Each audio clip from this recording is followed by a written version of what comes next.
السلام علیکم، جگاتوں میں آپ کو خوش آمدید کہتا ہوں۔ پاکستان کو اگر سازشستان قرار دیا جائے تو یہ غلط نہ ہوگا۔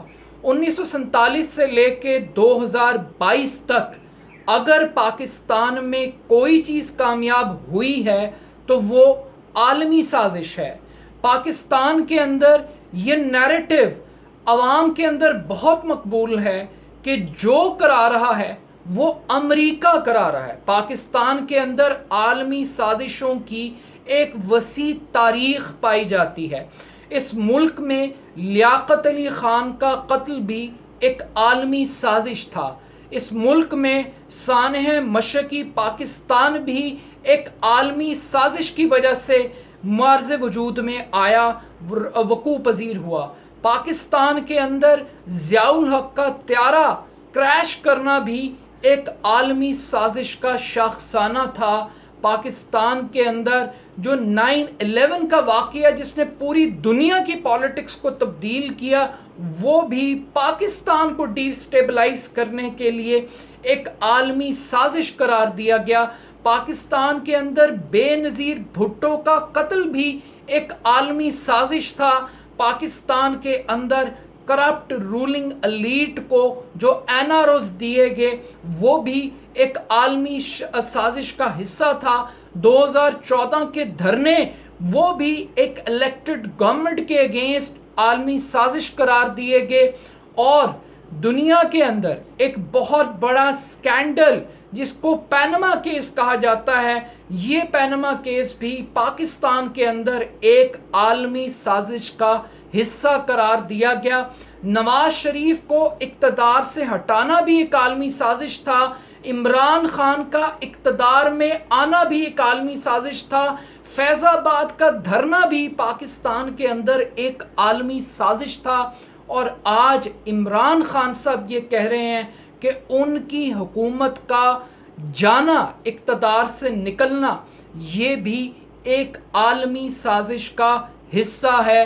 یہ عالمی سازش عمران خان صاحب نے کل پبلکلی بے نقاب کی ایک خط وہ لہراتے رہے جس میں ان کا دعویٰ ہے کہ ان کی حکومت کو ختم کرنے کے لیے دھمکیاں دی گئیں تحریری طور پر، اور ان دھمکیوں کے نتیجے میں عمران خان صاحب یہ دعویٰ کرتے ہیں کہ اس اپوزیشن کی کیمپین کو سپانسر کیا گیا ہے اور اپنے لوگ اس کیمپین کا حصہ بن رہے ہیں۔ اور عمران خان کا واحد جرم ایک آزاد خارجہ پالیسی کا قیام ہے جو یہ کہتا ہے کہ ہم امریکہ کے ساتھ اور دیگر ملکوں کے ساتھ دوستی کریں گے مگر غلامی نہیں کریں گے۔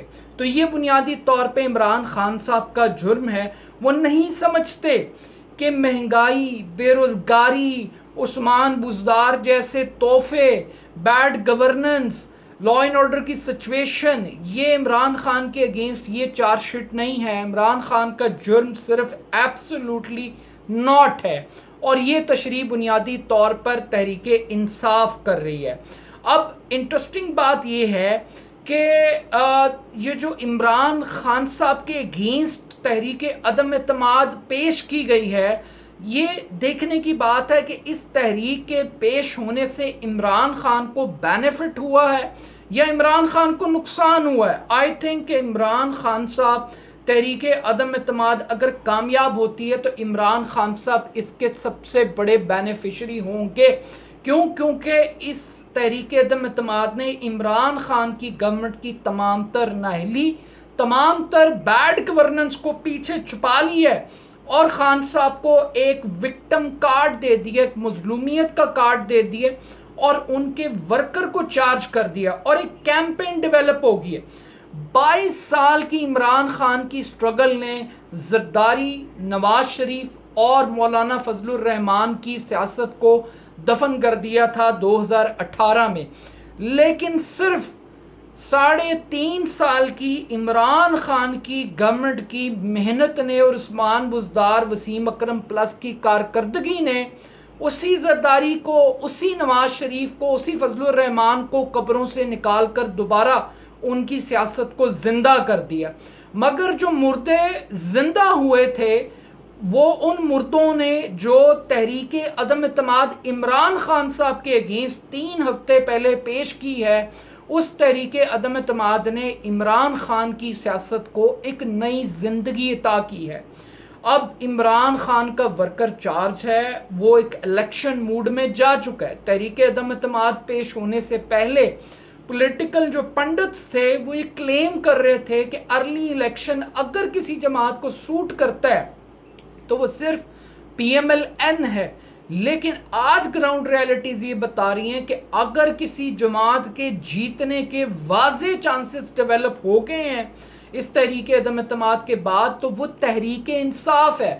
یعنی کہ تحریک انصاف کو سیاسی طور پر اس عدم اعتماد کا بینیفٹ ہوا ہے۔ اب ایک طرف تو یہ کلیم کیا جا رہا ہے کہ گورنمنٹ نے چودھری برادران کو پنجاب کی وزارت اعلیٰ پیش کر دی ہے، کیونکہ عثمان بزدار کے خلاف بھی آج تحریک عدم اعتماد پیش ہو گئی ہے۔ بٹ اگر یہ آفر کر دی گئی ہے تو اس کا مطلب یہ ہے کہ چودھری برادران عمران خان کو بلیک میل کرنے میں کامیاب ہو گئے، اور آئی تھنک کہ اگر عمران خان صاحب اب ایفرٹ کرتے ہیں اس تحریک عدم اعتماد کو ناکام بنانے کی، تو یہ عمران خان کی سب سے بڑی سیاسی غلطی ہوگی۔ کیونکہ 3.5 سال کے بعد عمران خان صاحب کو مہنگائی کا، بے روزگاری کا، 1 کروڑ نوکریوں کا، 50 لاکھ گھروں کا، ان کے اوپر برڈن آف پروف بہت ہوگا۔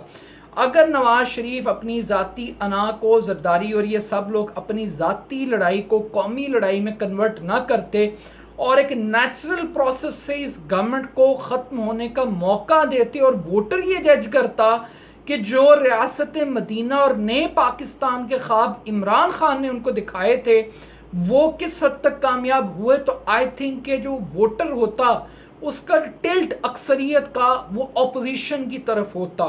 بٹ انہوں نے عمران خان صاحب کی مدد کی ہے۔ لیکن اہم بات یہ ہے کہ عمران خان صاحب یہ کہہ رہے ہیں کہ ان کا اقتدار سے باہر نکلنا یہ ایک عالمی سازش کا حصہ ہوگا۔ تاریخ یہ بتاتی ہے کہ پاکستان کے اندر کوئی بھی عالمی سازش اس وقت تک کامیاب نہیں ہو سکتی جب تک کہ خود پاکستان کی سیکیورٹی اسٹیبلشمنٹ اس عالمی سازش کا حصہ نہ بنے۔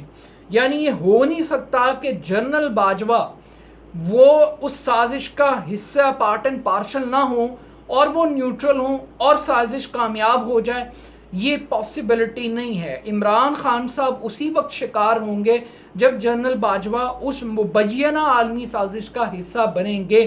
اب وہ کس طرح وہ نیوٹرل ہو کے بھی حصہ بن سکتے ہیں، وہ خاموش رہ کر بھی حصہ بن سکتے ہیں، وہ ٹیلی فون کالز نہ کر کے لوگوں کو حکومت سے علیحدہ ہونے کے گرین سگنلز دے کر بھی وہ اس عالمی سازش کو کامیاب بنا سکتے ہیں۔ ابھی تک تو آئی تھنک کہ عمران خان کا جو فارن پالیسی کا کارڈ تھا وہ بہت اچھے طریقے سے بکھرا تھا۔ جو باتیں وہ اسلامو فوبیا کے حوالے سے بات کر رہے تھے وہ نیریٹو ان کا اسٹیبلش تھا۔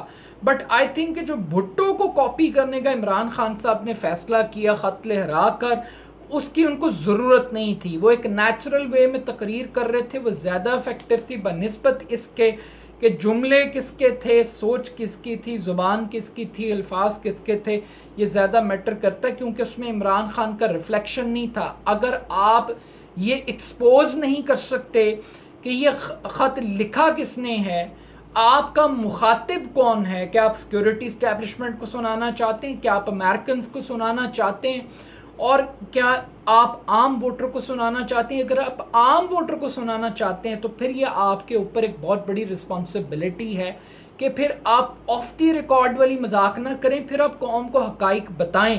اس کے اثرات سفارتی سطح پر جو مرضی ہوں، لیکن پبلک کو پتہ ہونا چاہیے کہ ان کا پرائم منسٹر کس فیز سے گزر رہا ہے اور وہ صحیح وقت کیا ہوگا۔ بھٹو صاحب کے بارے میں بھی یہ کہا جاتا ہے کہ انہوں نے جو سفید ہاتھی کو مخاطب کر کر یہ کہا تھا کہ سفید ہاتھی یہ کہتا ہے دی گیم از اوور، اور یہ جو گیم ہے وہ بھٹو صاحب کہتے ہیں یہ اوور نہیں ہوئی، لیکن حقیقت یہ تھی کہ وہ لیٹ ہو گئے پبلک کو حقائق بتانے میں۔ بٹ ایک لاسٹ فوڈ فار تھاٹ آج کی اس ڈیبیٹ میں وہ یہ ہے کہ یہ جو پاور پالیٹکس ہے اس کے اندر آنیسٹی کیوں کامیاب نہیں ہوتی؟ اس ملک میں کمپٹنسی کیوں کامیاب نہیں ہوتی؟ اس ملک میں کریڈیبلٹی کریڈینشلز کیوں کامیاب نہیں ہوتے؟ اس ملک کے اندر گورننس کا ماڈل کیوں کامیاب نہیں ہوتا؟ کیوں اس ملک میں مافیاز، عالمی سازشیں، عالمی مفروضے کامیاب ہوتے ہیں؟ کب تک ہم اس ملک میں ہر بیماری، ہر وبا کا ملبہ جو کرا رہا ہے امریکہ کرا رہا ہے، اس کے اوپر ہم پھینکتے رہیں گے؟ اور کب تک ہم اپنے انٹرنل ایشوز کی طرف غور نہیں کریں گے کہ آخر گراؤنڈ کے اوپر کچھ تو ایسا ہوگا کہ جس میں قصور عمران خان کا بھی ہوگا ڈیلیور کرنے میں، ماضی کے حکمرانوں کا بھی ہوگا؟ اور آخر کیا وجہ ہے کہ جو رجیم چینج ہے ہوتا ہے دنیا کے اندر، ایسا نہیں ہے کہ رجیم چینج نہیں ہوتی۔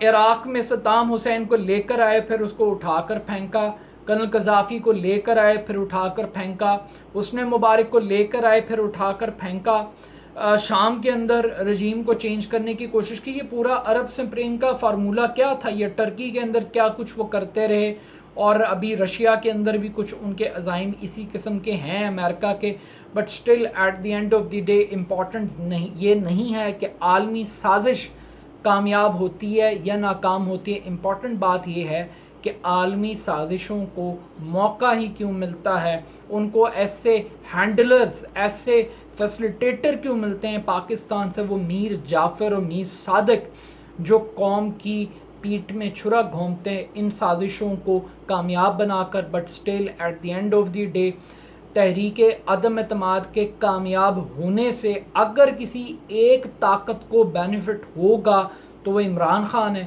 اور اگر یہ تحریک ناکام ہوتی ہے تو اس کا سب سے بڑا لاس بھی عمران خان صاحب کو ہوگا، کیونکہ اس تحریک عدم اعتماد نے عمران خان کی سیاست کو ایک مرتبہ پھر زندہ کر دیا، بلکہ میں یہ کہوں کہ 4 چاند لگا دیے، تو یہ غلط نہ ہوگا۔